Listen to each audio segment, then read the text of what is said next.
Okay, let's go.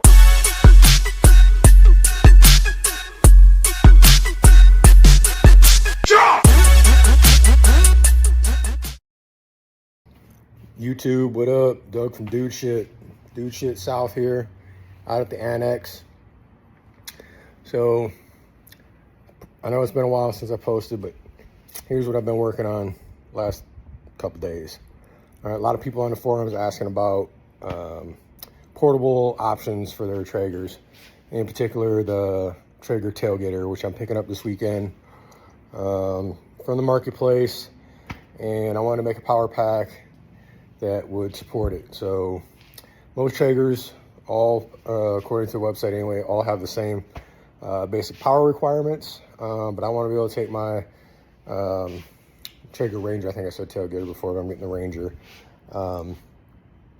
I got this idea after doing some camping up in Alaska, up at Dude Schit North last week, a couple weeks ago, and we had a Goal Zero power pack, which it worked great, but I didn't want to pay Goal Zero prices, so here's what I came up with.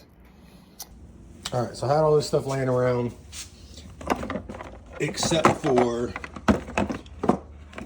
Harbor Freight inverter and the plug here. All right, so it's just a little extension cord, goes out, but this little gauge here is going to tell me what the power draw is. You can see this is an old ass battery. All right, I had it laying around. If this works, I'm going to get a lithium ion phosphate battery set up, and still going to cost me a whole lot less than the Goal Zero. So we're about to see this proof of concept.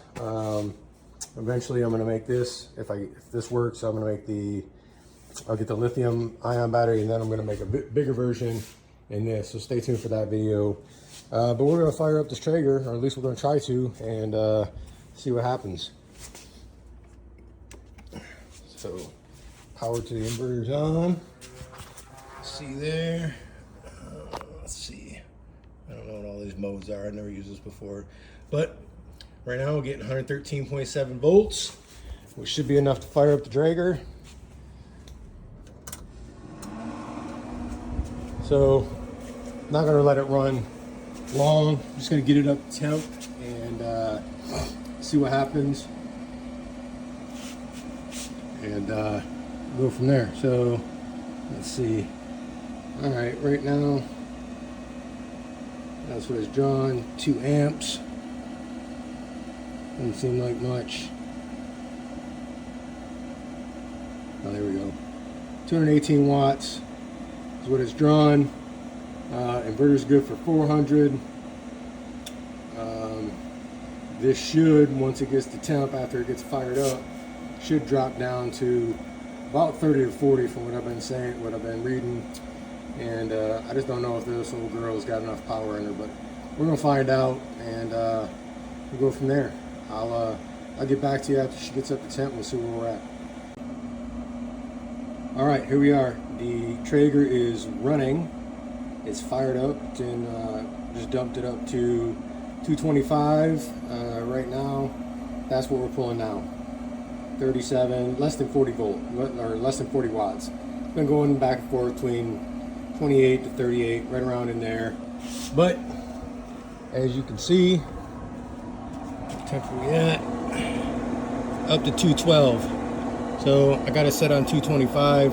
Once it hits that, I'll run through the shutdown, and as long as it shuts down with no faults, I'm gonna call it good. I'm gonna say that it works. It's looking really good right now. Feeling confident in this setup. Again, this the plug that I put to the outside of the box, which you don't need that. If you didn't want to, you could run straight to the inverter. That is a Harbor Freight inverter. It's 400 watt. I'll post a pic in the description. I'll post it in the description, and I'll post a pic of it towards the end of this video. But it is plenty to power the Traeger. No issues. Wires are they're a little warm, but it's 90 plus degrees out, so not worried about that. I know, got it. Everybody's like, oh, use 6 gauge wire, whatever, or 2 gauge wire, blah blah blah. Those are thicker than the ones that came with the inverter, so I'm not worried about it. Again, when I get a full cook cycle, I'll test it out, but it's running pretty good. That's 6 or 8 gauge wire. I don't remember which. Again, I'll let you know in the description. But I'm confident that this is going to work out. A lithium ion battery will give me extended cook time. But as you can see, we're at 225, right on where we're supposed to be. I'm digging it. Let's go through the shutdown cycle. I'm going to let it go through that. You don't need to watch that. But down to 20 watts.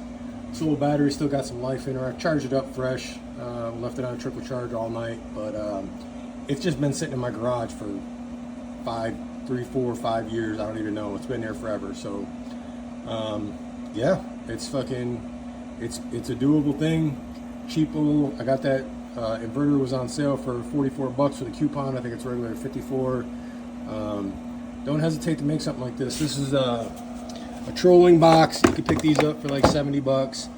I added some outlets to it. Bam, got the USB. It's got a regular cigarette lighter plug over there, another USB over here. So you want to listen to your radio while you're cooking, bam. You can charge it back here. You can see I got the trickle charge plug on there right now. This box was like 70 bucks, but man, you could just use a cheap box if you wanted to. Whatever you want to do. Again, I had this box laying around for a different project that I was going to do and never ended up doing it, but everything fits in there nicely. It's 95 degrees out, like I said, so yeah, it's a little warm, but it doesn't seem to be, battery's not overheating, cable connections are all solid, so I'm gonna call this concept proven, and I'm gonna build it right. So stay tuned to that. Deuces.